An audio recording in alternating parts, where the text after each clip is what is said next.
Good morning दोस्तों, मेरा नाम Sandeep Kumar Reddy from engineers competitive training academy.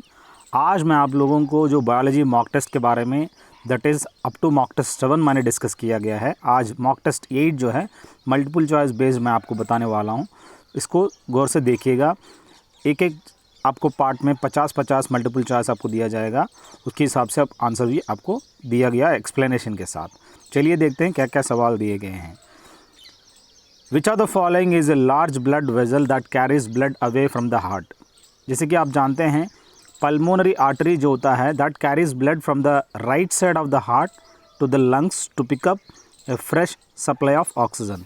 इसका यही मेन फंक्शन है, दैट इज़ आर्टरी। ये आर्टरी जो ब्लड को right side of the heart से लेके लंग्स में भेजता है। Which of the following is not the member of the vitamin B complex? हम जानते हैं थायमिन, फोलिक एसिड, राइबोफ्लेविन, ये तीनों जो है विटामिन यानी B1, B2, B3, B4, ये B3, B5 ये सब हम जानते हैं।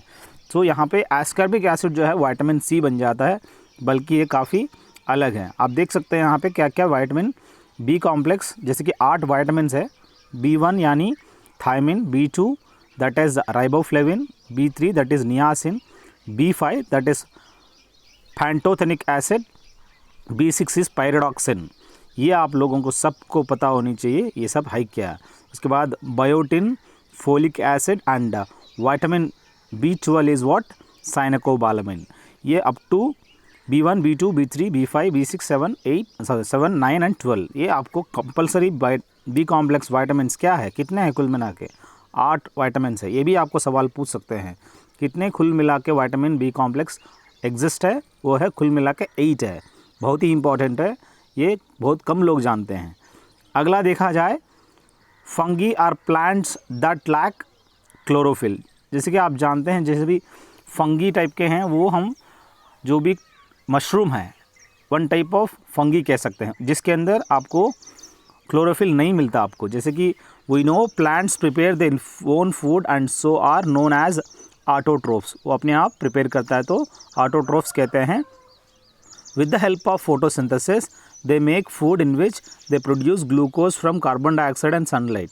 जो भी ग्लूकोज है हम केमिकल कह सकते हैं, जैसे कि फ्रूट्स है it consist of glucose. Oxygen is released by the plants which is further used by humans and other animals. हम जानते हैं कार्बन डाइऑक्साइड और सूरज से ऑक्सीजन रिलीज़ करता है। But fungi lack chlorophyll and do not engage in photosynthesis. जिसके अंदर आपको क्लोरोफिल है ही नहीं, जैसे कि मशरूम है उसके अंदर आपको ग्रीन कलर आपको दिखता ही नहीं। मशरूम किस कलर में होता है? वाइट कलर में होता है। और फोटोसिंथेसिस जब क्लोरोफिल अगर है ही नहीं तो फोटोसिंथेसिस कहाँ से होगी? फोटोसिंथेसिस तो होगी ही नहीं। यही कहना चाह रहा है और कुछ नहीं। What makes reptile reptile? अगर एक रेप्टाइल अगर कहना चाह रहा है क्या कैरेक्टर्स होनी चाहिए? जैसे कि आप जानते हैं reptiles skin is covered with hard. जैसे कि आप क्रोकोडाइल है, एक रेप्टाइल है जिसका स्किन जो है काफ़ी हार्ड होता है और ड्राई स्केल्स होते हैं। जैसे एक पक्षी होते हैं जिसमें आपको फेदर्स देखने को मिलता है, वैसे ही आप अगर क्रोकोडाइल देखा जाए जिस पर स्केल्स आपको देखने को मिलेगा। और आप मछलियाँ भी हैं जिनके ऊपर आपको स्केल्स देखने को मिलता है। And most reptiles lay eggs. जितने भी रेप्टाइल है मैक्सिमम ले एग्स यानी अंडे देते हैं। Those animals which are cold blooded don't automatically maintain a constant body temperature. They have to lay out their eggs in the sun and keep their body warm. यहाँ पे बहुत ही important है जो रेप्टाइल, अगर रेप्टाइल कहने के लिए importantly what that has to lay the eggs. और which blood vessels have the smallest diameter. यहाँ पे जैसे कि कैपिलरीज है जिसका स्मॉलेस्ट डायामीटर आपको देखने को मिलेगा, जिसके अंदर प्रेशर ऑफ द जो भी ब्लड है वो काफ़ी फास्ट होता है। जैसे कि blood is carried through the body by blood vessels with the help of perfusion process capillaries supplied blood to the tissues. The diameter of capillary ranges from 5 to 10 centimetres. जो भी diameter है near about 5 to 10 centimetres आपको देखने को मिलेगा। The diameter of arteriole is approximately 30 micrometre. देखिएगा ये बहुत ही इंपॉर्टेंट आपको बन सकता है। What is the diameter of arteriole? That is approximately 30 micrometres that is 30 micrometres capillaries. जो भी कैपिलरीज है वो 30 माइक्रोमीटर्स आपको देखने को 30 माइक्रोमीटर्स आपको देखने को मिलेगा, दैट इज़ एट्रियोल। अगला देखिए, which of the following is an airborne disease. जैसे कि आप मीज़ल्स है वो आपको देखने को मिलेगा, एयरबोर्न डिसीज़ है। अगला आप देख सकते हैं टाइफाइड जो है साल्मोनेला टाइफी की बैक्टीरियम की वजह से आपको देखने को मिलता है।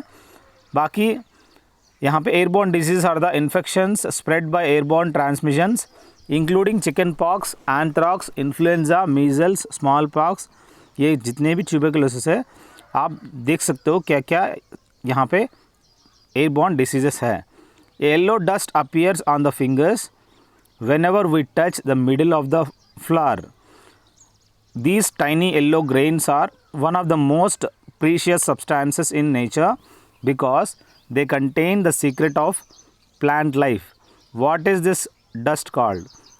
आप जानते हैं पोलन कहते हैं जो भी येलो डस्ट है, आप देख सकते हो फूलों के बीच में आप देखते हो, that is called pollen. The yellow powder is called pollen and the stick that holds it is known as stamen. So जो भी that is stamen and pollen आपको देखने को मिलता है फूलों के बीच में। Which organ of the body produces the fluid known as bile. आप जानते हैं बाइल कलर कैसा होता है, येलो कलर में होता है। जब जॉन्डिस होता है, लिवर फंक्शन जो है ठीक से नहीं होता है, तब उनको बॉडी पूरा एकदम येलोइश कलर में हो जाता है, क्योंकि ये बाइल जो है प्रोडक्शन जो है आपको ऑल ओवर द बॉडी फैल जाता है instead of storing in the bile duct. यहाँ पे लिवर प्रोड्यूस करता है बाइल को। बाकी पैंक्रियास इंसुलिन सेक्रेट करता है। Liver produces a digestive fluid that is known as bile. Liver releases bile into gall bladder, a small pear shaped organ located just below your liver in the upper right side of your abdomen। ये आपको वहाँ पे देखने को मिलेगा। Which of the following hormone is a steroid? जैसे कि आप देख सकते हो ईस्ट्रोजन, ये एक वन टाइप ऑफ हार्मोन जो विच इज़ स्टेरॉयड कह सकते हैं। This steroid hormone is produced by the 3 endocrine gland organs. Those organs are testis produces testosterone and the ovaries produces estrone। बहुत ही इंपॉर्टेंट है, देखिएगा क्या क्या कौन सा प्रोड्यूस करता है। जो भी टेस्टिस है टेस्टोस्टेरोन को प्रोड्यूस करता है, ओवारीज जो है ईस्ट्रोजन को, और द एड्रिनल कॉर्टेक्स जो है स्टेरॉयड हार्मोन्स को, such as cortisol and aldosterone। So these are all the steroid hormones are derived from the cholesterol and the lipid solution molecules। ये आप लोग एज ए बायो स्टूडेंट्स आपको ज़्यादा समझ में आना चाहिए। इसको आप you can directly go through whatever has been given the content. Which one of the following is not a function of the liver. यहाँ कौन सा फंक्शन लिवर का फंक्शन नहीं है। जैसे कि आप देख सकते हैं रिप्रोडक्शन इसका काम नहीं है, बाकी regulation of blood sugar, enzyme activation and detoxification are the main functions. Liver is the body's largest internal organ, gland कह सकते हो। It has many functions in the body like it helps in the protein। देखिएगा यहाँ पे largest internal organ कह रहा है। अगर आपको कह रहा है कि इंटरनल ऑर्गन तब लिवर हो सकता है। Largest organ in our human body, then आपको स्किन देना पड़ेगा। यहाँ कन्फ्यूजन दे सकते हैं आपको, what is the largest internal organ अगर पूछता है तो ठीक है, अगर ऑर्गन पूछता है तो आपको स्किन देना बहुत ही ज़रूरी है। यहाँ पे कन्फ्यूजन काफ़ी ज़्यादा है। It has many functions in the body like it helps in protein synthesis and blood clotting, manufacturing cholesterol, glycogen synthesis and bile production। It also detoxifies chemicals and metabolizes drugs। इसका main function है। अगर आपका liver ख़राब भी हो जाए तो आपको कोई फ़र्क नहीं पड़ने वाला है। अगला आप देखिएगा, इसमें एक स्टेटमेंट दिया गया है, उस स्टेटमेंट कौन सा सही है उसके बारे में बताना। रेस्पिरेशन इन प्लांट्स के बारे में। Respiration is the process of releasing energy from food. यही है जो भी एनर्जी रिलीज होता है from food, that is correct. Respiration takes place individually in all parts of the plants like stem, roots and leaves, that is also truth. हर part of the plant में आपको देखने को मिलेगा। The rate of respiration is slow in plants whereas it is faster in humans and animals, that is also truth, क्योंकि plants के अंदर काफ़ी स्लो होता है, एनिमल्स और ह्यूमंस के अंदर ज़्यादा होता है। Name the process through which much needed oxygen is supplied to all the cells of the plants. ये बहुत ही इम्पॉर्टेंट है। द प्रोसेस क्या होता है, which much needed oxygen is supply to all the cells of the plants, that is diffusion process होता है। Due to water logging क्या होगा, an air is expelled from in between the particles of soil, ये भी सही है। Oxygen becomes unavailable to the roots of the plants, उनको unavailable होगा, दैट इज़ ऑल्सो ट्रूथ। जब वाटर लॉग होता है यानी इकट्ठा होता है। Plants respire anaerobically which produces alcohol and kill them, so ये तीनों सही है। Respiration in plant takes place through stomata and lenticels, इन दोनों के बीच में आप देख सकते हो जैसे कि आप रेस्पिरेशन होता है स्टोमाटा और लेंटिकल्स के बीच में। अगला जो है स्टेटमेंट देखा जाए, बोथ ए एंड बी, यानी respiration takes place both day and night, again photosynthesis occurs during day time only. So यहाँ पे जो भी है रेस्पिरेशन प्रोसेस जो है चाहे दिन हो चाहे रात हो होता है ही है, पर फोटोसिंथेसिस प्रेजेंस ऑफ सनरेज की वजह से ही होता है। दोनों सही है। Some plants store waste in their fruits in the form of solid bodies called raphides. देखिएगा कुछ प्लांट ऐसे होते हैं store waste in their fruits in the form of solid bodies called raphides. अगला, various methods used by plants to get rid of their waste products are, काफ़ी important है। कौन सा मेथड है यहाँ पे एज पर दिस देखा जाए, gaseous waste through stomata and lenticels, stored solid and liquid waste by shedding leaves, peeling off bark and falling off fruits, ये सब होता ही है। So get rid of their waste products. अगला, by secreting waste in the form of gum and resins, आप देख सकते हो रबर या जो भी गम है आप इस हिसाब से होता है, अपना जो भी अनरिक्वायर्ड कंटेंट है बाहर निकल जाता है। Name the waste products secreted by plants, carbon dioxide होता है, ऑक्सीजन भी होता है और वाटर वेपर भी, तीनों जो भी प्लांट से सेक्रेट होता है। अगला स्टेटमेंट देखा जाए, both 1 and 2 is correct, that is the net gaseous exchange in leaves at night is oxygen diffuses in and carbon dioxide diffuses out. आप जानते हैं रात के टाइम पे क्या होता है, ऑक्सीजन लेता है और कार्बन डाइऑक्साइड छोड़ता है। Net gaseous exchange during day time is oxygen diffuses out and carbon dioxide diffuses in, ये उल्टा होता है during day time. Name the extension of the epidermal cells of a root which is an indirect contact with the soil, that is root hairs. So जो भी an extension of epidermal cell है which is in direct contact with the soil, that is root hair कह सकते हैं। The longest fiber on the cell body of a neuron is called axon। क्या है, जो भी the longest fiber on the cell body of a neuron को क्या कहते हैं, axon कहते हैं। The axon passes the impulse to another neuron through a junction called synapse. आप जानते हैं जो भी ये न्यूरॉन्स है जहाँ पे जंक्शन होता है, जो न्यूरॉन्स का जो जॉइन हो जाता है उस जंक्शन को कहते हैं सिनाप्स। जो भी axon passes the impulse to another neuron through a junction only, that junction is what, synapse. What are those reflex actions called which involve in brain. आप जानते हैं जो भी रिफ्लेक्सेस होता है ब्रेन के अंदर उसको सेरेब्रल रिफ्लेक्सेस कहते हैं। जब आप कोई भी चीज़ को, आप अगर हार्ड चीज़ को पकड़ते हो सेम टाइम आप पीछे हाथ ले लोगे, वहाँ पे कुछ एक्शंस ऐसे होते हैं that directly hits your brain and take your hand back. The chemical substances which coordinate the activities of living organisms and also their growth are called hormones. What exactly the hormones? They are the chemical substances which coordinate the activities of living organisms and also their growth. They are all hormones. Next, when the parent organism splits to form two new organisms, that is called binary fission. आपको याद रखना चाहिए fusion क्या होता है and fission क्या होता है। बाइनरी फिजन में when the parent organism splits to form two new organism, यहाँ पे क्या हो रहा है, स्प्लिट हो रहा है फिजन में, बहुत ही इंपॉर्टेंट है, देखिएगा दोस्त। The process of getting back a full organism from its body part is called regeneration. Regeneration क्या होता है, एक process of getting back a full organism from its body part, इसको कहते हैं regeneration. The breaking up of the body of a simple organism into two or more pieces on maturing, each of which subsequently grows to form a complete new organism, उसको कहते हैं fragmentation. इसमें क्या होता है, जो भी the breaking up of the body of a sample organism into two or more pieces of on maturing, each of which subsequently grows to form a complete new organism, इसको कहते हैं fragmentation.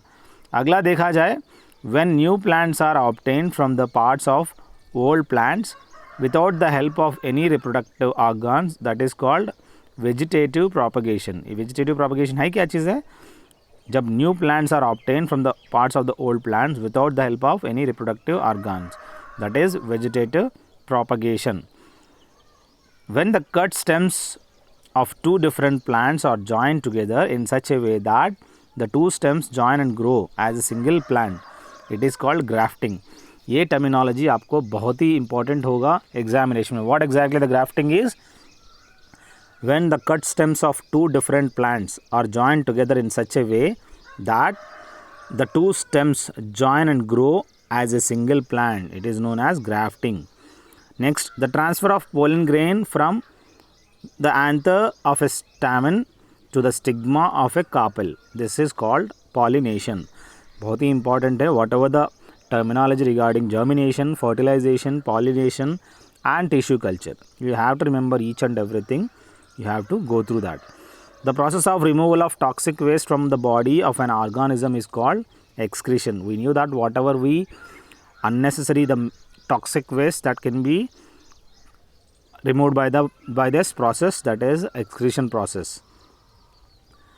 The movement of a plant part in response to light is called phototropism. What is exactly phototropism is?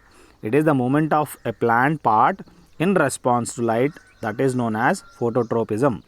The movement of plant part in response to gravity, इसको क्या कहते हैं, geotrophism. बहुत ही important है. जो भी मूवमेंट ऑफ द प्लांट है that responds to the gravity, that is geotrophism. अगला, the movement of plant part that in response to the chemical stimulus, इसको क्या कहते हैं, that is chemotrophism. See what exactly in this chemotrophism you will find response to a chemical stimulus.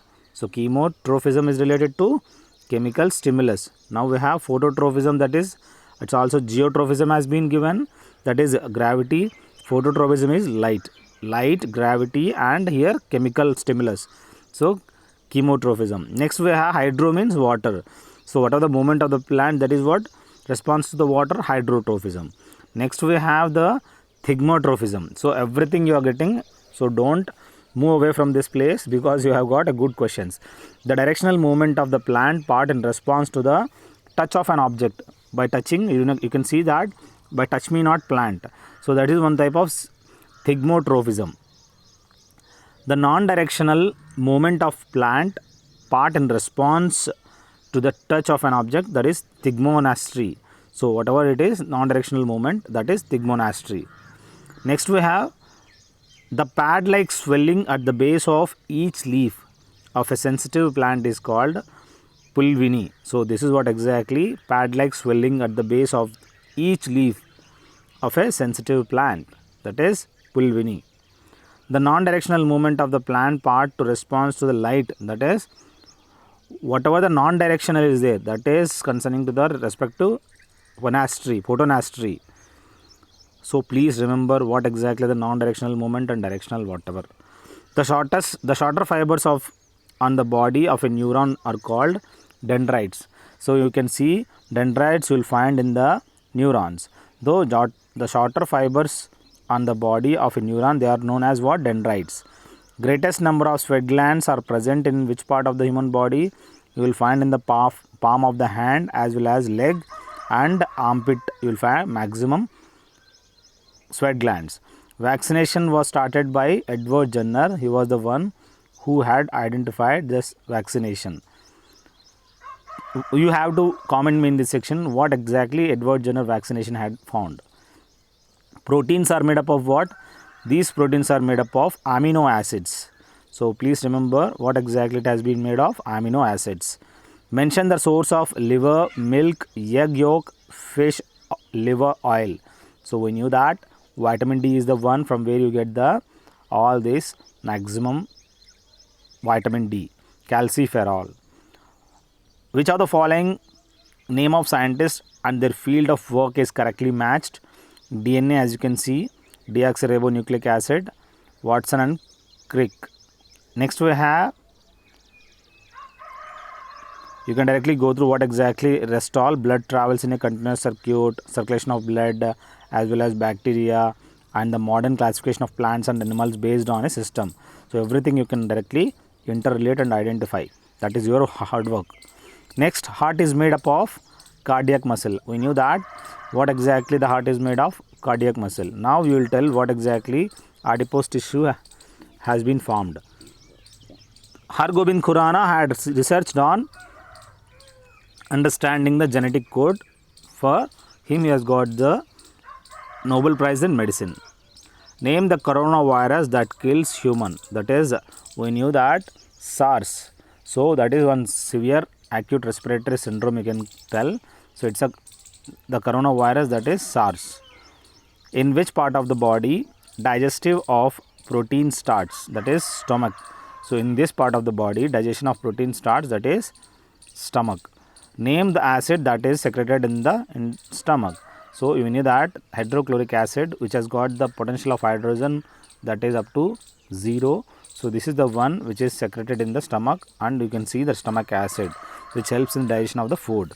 Thank you guys. These are the 50 questions I had prepared, and I hope this all questions will help you a lot, and you will have the maximum idea about maximum terminology concerning to biology, which may be given examinations. Thank you. Have a good day. Have a great life.